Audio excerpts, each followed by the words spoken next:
oleh pengadilan, oleh hakim.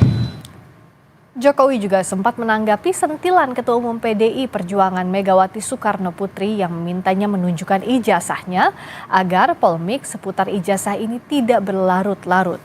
Jokowi menyatakan dirinya sedih dan kasihan jika kasus ijazah ini berlanjut ke proses pengadilan. Terkait sebelumnya dari Ibu Ketum PDIP sempat menyebut kalau misalkan memang ijazahnya asli itu tinggal ditunjukkan aja, nggak perlu sampai repot-repot seperti ini. Mungkin bisa tanggapan Pak Jokowi? Saya itu sebetulnya sedih. Sedih karena apa? Kalau proses hukum mengenai ijazah ini maju lagi ke tahapan berikutnya.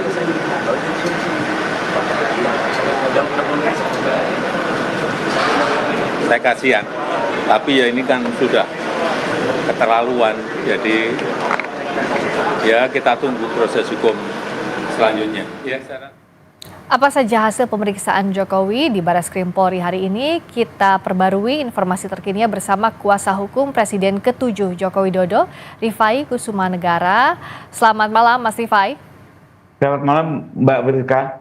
Ya, Mas Rifai tadi ada di sana, ada mendampingi Pak Jokowi. Dari 22 pertanyaan yang disampaikan itu seputar apa saja intinya? Ya betul Mbak Priska, jadi tadi kami mendampingi Pak Jokowi sejak pukul 9.30 memenuhi undangan penyelidikan dari Barreskrim Polri, dan beliau ditanyakan lebih kurang berangkat dari 8 pertanyaan besar. Lalu dari 8 pertanyaan besar ini memang terus berkembang karena pertanyaan-pertanyaan terus didalami, sehingga total di akhir kami hitung 22 pertanyaan. Yang ditanyakan lebih kurang ya seputar riwayat hidupnya, riwayat pendidikannya, termasuk perjalanan beliau berkuliah di UGM ya, sejak diterima, proses perkuliahan, KKN, pembuatan skripsi sampai dengan proses wisuda hingga pengambilan ijazah itu sendiri lebih kurang.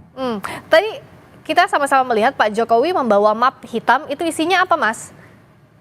Ya, jadi pertama kan kami hanya menerima panggilan ya, dan memang 2 minggu lalu, maaf saya koreksi, 2 minggu lalu kami juga diminta secara tertulis untuk menyerahkan ijazah. Sekalipun dalam proses penyelidikan kami kooperatif, kami berikan ijazah tersebut 2 minggu yang lalu dan diantar oleh adik ipar beliau. Nah, berikutnya kami menerima surat panggilan hari ini untuk pemeriksaan, tapi ternyata di akhir pemeriksaan kami belum diminta untuk pulang karena ternyata ada proses pengembalian dari Barreskrim kepada Pak Jokowi selaku pemilik, yang berarti proses pemeriksaan laboratorisnya mungkin sudah selesai. Karena itu ijazah tadi dikembalikan dan dibawa langsung oleh Pak Jokowi. Oke. Saya mau konfirmasi lagi Mas Rifai. Jadi yang ada di map itu ijazah tingkat pendidikan apa saja? Apakah ijazah UGM atau juga ijazah SMA, SMP dan lain-lainnya yang dimintai yang waktu itu diserahkan ke penyidik? Ya, jadi yang dikembalikan tadi adalah ijazah-ijazah yang sudah diterima sebelumnya ya. Dan memang sebelumnya itu ijazah-ijazah tersebut kita serahkan sesuai permintaan Barreskrim. Apa saja itu Mas? Ijazah tingkat apa saja? Tidak hanya S1, yang ada termasuk yang SMA juga. Oke, jadi ijazah S1 dan SMA ya?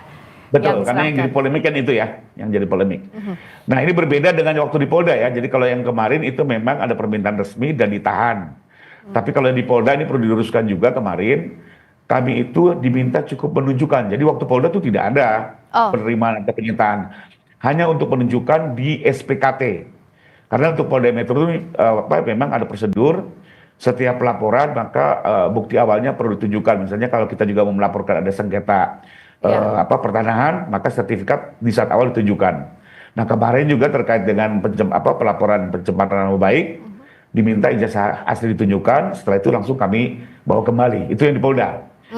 Nah, tapi kalau yang di Barreskrim memang sempat 2 minggu lah tertahan oleh, bukan tertahan ya, ditahan, diminta oleh mereka. Oke, jadi pada saat ditunjukkan di Polda, karena di Barreskrim dulu ya, Mas Rifai, betul ya? Enggak, awalnya kami di Polda dulu. Oh, Polda dulu ya? Jadi awalnya di Polda dulu kami membuat laporan, nah ternyata untuk menyampaikan laporan di Polda, itu ada satu prosedur khusus ya, di mana di ruang SPKT sendiri, ini bukan ruang penyidikan, jadi ruang penerimaan laporan. Itu bukti awal harus ditunjukkan dulu. Dan harus asli. Tadinya kami pikir juga hanya fotokopi legalisir, tapi ternyata asli. Akhirnya kita bawa aslinya kita tunjukkan, baru kita boleh membuat LP. Itu yang di Polda. Makanya waktu di Polda tuh kita bawa kembali, gitu ya. Nah, beda dengan yang di Barreskrim. Kalau Barreskrim ditahan ijazahnya karena untuk diperiksa uji lab 4 itu ya, Mas Rifai ya? Betul. Nah, betul, yang selama 2 minggu nih. Ya, karena ini banyak juga di media sosial, Mas Rifai. Saya mau konfirmasi langsung ke Mas Rifai. Jadi ijazah yang dibawa oleh Pak Jokowi, baik ijazah SMA ataupun ijazah S1, itu bisa dipastikan asli yang diserahkan ke penyidik? Betul, asli. Dan kami saksikan ya. Apalagi kalau kami sih sebenarnya kami sudah lihat itu sejak 2 tahun yang lalu waktu menangani perkara di tahap awal ya. Jadi memang ijazah asli itu ada dan diserahkan. Waktu di Polda pun juga dilihat secara fisik, bahkan waktu kita tunjukkan difoto juga oleh para penyidik Polda ya. Nah, tadi juga di Barreskrim penyerahan kembali juga difoto kembali oleh pihak Barreskrim. Kalau Pak Jokowi bilang sebenarnya kasihan dengan para pihak yang terkait dengan kasus ini, tapi ini sudah keterlaluan. Artinya apakah Mas Rifai, Pak Jokowi yakin bahwa dalam hal ini Pak Jokowi lah yang benar dan ijazah itu bisa dibuktikan keasliannya? Ya, kalau kami yakin, Mbak. Jadi artinya bagaimanapun ya Pak Jokowi yang mengalami langsung ya, yang menjalani perkuliahan langsung, mengikuti perkuliahan KKN, pembuatan skripsi hingga ujian dan selesai, beliau tentunya meyakini apa yang dialaminya selama ini. Ya. Karena itu juga dia sangat berkeyakinan untuk menempuh semua proses hukum yang ada. Nah, mengenai kalimat tadi kasihan, saya coba ikuti, memang sejak awal Pak Jokowi itu sama sekali nggak ada pikiran untuk melakukan tuntutan atau laporan di Polda ya.